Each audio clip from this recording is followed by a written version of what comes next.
தருமபுரி பேருந்து நிலையத்தில் பொதுமக்களிடம் வம்பிழுத்த 2 இளம் பெண்களால் பரபரப்பு ஏற்பட்டது. ரோந்து பணியில் இருந்த காவலர்கள் பேருந்து நிலையத்திற்கு வந்தபோது பொதுமக்கள் அது குறித்து புகார் தெரிவித்தனர்.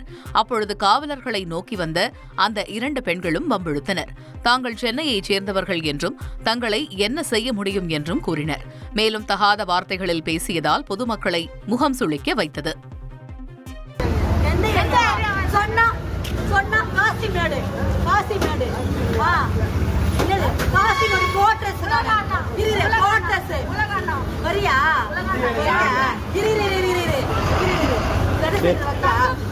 யாரு தெரியுமா சொல்லு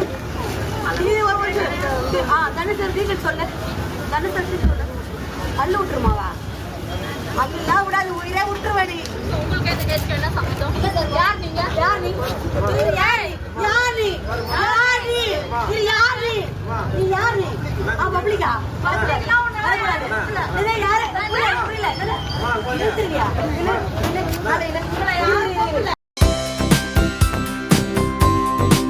தந்தி டிவியை உங்கள் கேபிள் டிவி ஆபரேட்டரிடம் இலவசமாக கேட்டு பெறுங்கள்.